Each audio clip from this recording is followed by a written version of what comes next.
দর্শক, আপনারা দেখছেন আমার পিছনে যে মিছিলটি আসছে, এটা কৃষকের দাবি দাবা নিয়ে আসছে।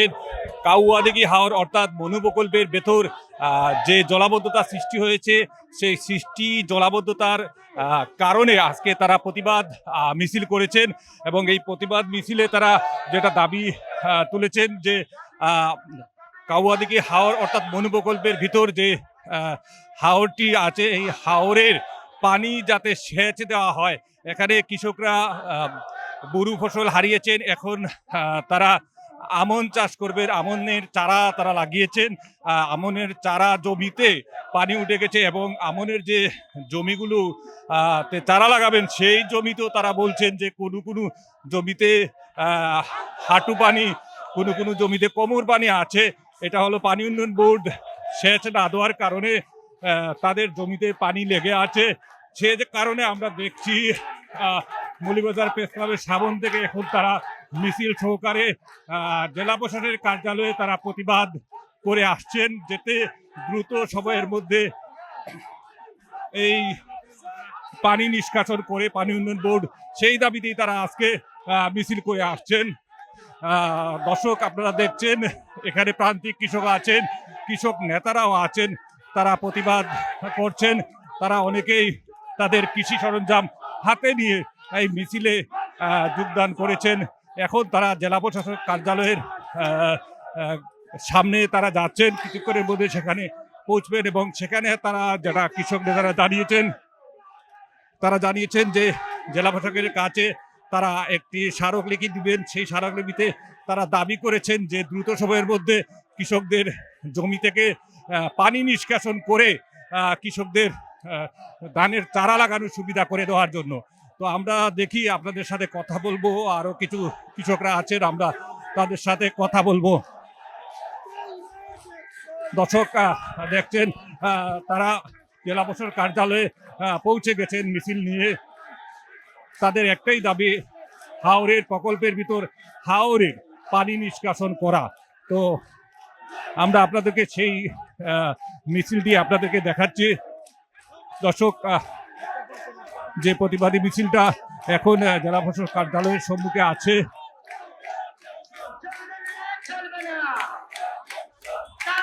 অর্থাৎ কাউয়াদিঘির হাওরে যে জলাবদ্ধতা সৃষ্টি হয়েছে, যে পাম্পগুলো আছে সেই পাম্পগুলো সার্বক্ষণিক চালু না রাখার কারণে দীর্ঘ জলাবদ্ধতা সৃষ্টি হয়েছে। সেই জলাবদ্ধতার কারণেই আজকে কৃষকরা এখানে বিক্ষোভ মিছিলে নেমেছেন এবং এখন তারা জেলা প্রশাসনের কার্যালয়ের সম্মুখে আছেন। আমরা একটু কথা বলবো কয়েকজন কৃষকের সাথে তাদের দাবি দাবা নিয়ে। আমরা কথা বলবো, আমাদের সাথে থাকুন। আচ্ছা, আমি একটু কথা বলি আপনার সাথে।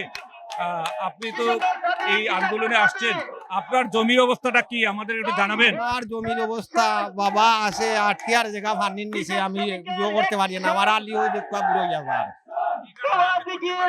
এই পানির কারণে। পানি তারা সমান না, মাছ ফালাইয়া তারা রাখিচ্ছে, পানি আটক করিয়া আমরা পারিয়ান না, আমরা গৃহস্থী করতাম। আচ্ছা দর্শক, আমাদের সাথে থাকেন, আমি আরেকজন কৃষক ভাইয়ের সাথে একটু কথা বলছি।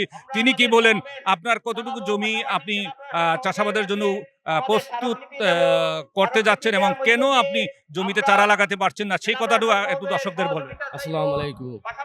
আমার নৈকার দেখা পানির মূল আমরা আলি ফেলাইছি, না তারা মাছ মারতে হরি পানি আসতেইয়া আর তারা রাখি দিছে, পানিটা ইসেন না। এই কারণে আমরা খেতটা করতে পারতাম না, আমরা হালি নষ্ট হয়ে যাইতেছে। আমরা আলি আনছি লগে হরি, কিন্তু তারা মাছ মারক সমস্যা না, আমরা পানি আমরা গ্রামাঞ্চল থেকে পানি লামাও। আমরা বিগত সময় খেত, কিন্তু এবার খেতন না, তারা পানি আটক করিয়া কিছু সিন্ডিকেটে আমরা কৃষকরা জিম্নি করিয়া রাখিছে। আমরা গত বছর যে পরিমাণে খেত হইছে, এবার কোনো খেত নাই। আমরা অবস্থা খুব খারাপ, বৈশাখ মাসেও লস, এবারও নাই। ধন্যবাদ। আমরা আরো কয়েকজন কৃষকের সাথে কথা বলবো। আচ্ছা, আপনি বলুন তো, আপনার কতটুকু জায়গা প্রস্তুত করেছেন এবার জমিতে চারা লাগানোর জন্য? কতটুকু জমি করেছেন আর এবার কি কারণে সমস্যা হচ্ছে সেটি বলবেন? পানির কারণে সমস্যা হয়েছে। এ পানির কমতি দিলে আমরা আবার ক্ষেত করতাম বা আমন ক্ষেত, আমি পানি কমে না সব তার শেষ বৈশাখ মেলাই আগুন মাইয়াও নাই কোনটা নাই বস শেষ একটা মুনির একটা বান আছে বুঝলেন এখানে মুনির বানটা দিয়ে খাটিয়ে একটা শুষ্কাই দিলাম আমরা লাগবে পানি আমার বারে কোনো সমস্যা নাই আমরা নিশ্চিন্তা আইব যাইব আমরা ক্ষেত চাষ করবো সব জাতের ক্ষেত্রে আমন হইব বুড়ো ক্ষেত হইব সবটা হইব শস্য ক্ষেত হইব নালিয়া ক্ষেত সবটা হইব এই বানটা মুনি গান করে বানটা দিয়ে খুলিয়া শুষ্কাই দিলা তার কোনটা লাগতো না পানি তাহলেও সমস্যা নাই। আপনার আমন চারার অবস্থা কি? জি আমন চারার অবস্থাটা কি? আমনও খেতা সেরা করছিলাম সেরাটা নষ্ট হয়ে গেছে আবার সেরা করি আর মুখুন দিন পানি তো কমা তো সেরা করি আর রোয়া যাইব যদি কোনো পানি কমাইছে তাকে পানি কমায় না কমাট বান্ধি তোরা আছে পানি কমে না। দর্শক শুনলেন আপনারা একজন কৃষকের কথা। আমরা আরো একজন কৃষকের সাথে কথা বলবো। আপনি কোন এলাকাতে আসছেন আর আপনার জমির কি অবস্থা, জমিতে কতটুকু পানি, আপনার চারার অবস্থাটা কি সেটা একটু বলবেন। আমাদের জমির পানি অন্তত প্রায় 3 ফুট না কমাইলেও 2 ফুট পানি যদি কমাইলায় আমরা রোপণ করা যাবে, এই অনুরোধ আমরা। এর কারণে আমরা সবাই আছি। পানি লাগে আলি বুড়ো হইয়া যাইতেছে, গরু বাছুর সব পালাইতেছি না, সব পালাইতে আমরা। ধন্যবাদ। আমরা কয়েকজন প্রান্তিক কৃষকের সাথে কথা বললাম। আমরা এখানে কিছু কৃষক নেতাদের সাথে আমরা কথা বলবো, তারা কি বলেন দেখি আজকের আন্দোলন নিয়ে। আচ্ছা, আপনারা তো এখানে আন্দোলনে আসছেন কৃষকদের সমস্যা নিয়ে, আপনি এই পানি নিষ্কাশন কি কারণে হচ্ছে না সেই বিষয়ে আমাদের একটু বলবেন।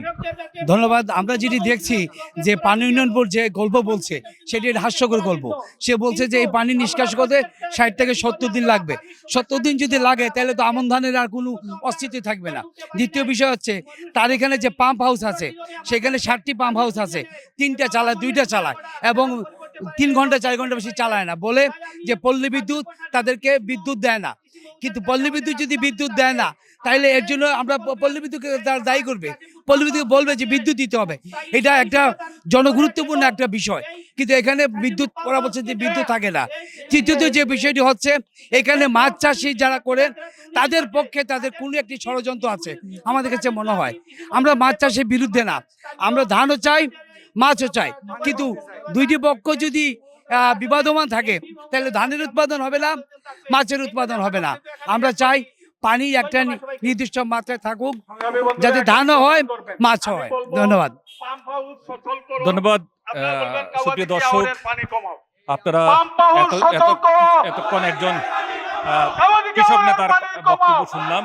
আসলে তারা যে দাবি করছেন যে গত মৌসুমে তারা বোরো ধান হারিয়েছেন আর এখন আমন ধান তারা চাষ করবেন, কিন্তু সেক্ষেত্রে আমনের সেই মাঠ তৈরি করছেন এবং চারা লাগিয়েছেন, এবং চারার জমি যেটা সেখানেও চারাগুলো অনেক জায়গায় বয়স্ক হয়ে যাচ্ছে, নষ্ট হয়ে যাচ্ছে, অনেক জায়গায় পচে যাচ্ছে। তো আসলে যে জমিতে চারা লাগাবেন সে জমিতেও তারা বলছেন হাঁটু পানি, কোমর পানি এইভাবে আসছে। তো আসলে পানি নিষ্কাশন, পানি উন্নয়ন না করার কারণে এই জলাবদ্ধতা সৃষ্টি হয়েছে অতীতে। অর্থাৎ আমি যদি বলি 2018 সালে এখানে রিপ্লেস করা হয়েছে পানি উন্নয়ন বোর্ড, যেটি সেচ প্রকল্পের যেটি 8টি পাম্প তারা রিপ্লেস করেছেন, কিন্তু 1 বছর কিছু সমাধান হয়েছিল, কিন্তু পরবর্তীতে সেখানে আর পানি নিষ্কাশন ঠিক মতন করছে না পানি উন্নয়ন বোর্ড, সেটি অভিযোগ করেছেন এখানকার কৃষকরা। এবং তারা এখন যেখানে দাঁড়িয়ে আছেন তারা আছেন মৌলভীবাজার জেলা পরিষদ কার্যালয়ের ঠিক সম্মুখে। তারা স্মারকলিপি দিবেন, প্রতিবাদ জানিয়েছেন, আর সেই সমাধানটা তারা দ্রুত চাচ্ছেন। এই ছিল কৃষকদের দাবি দেওয়ার তথ্য।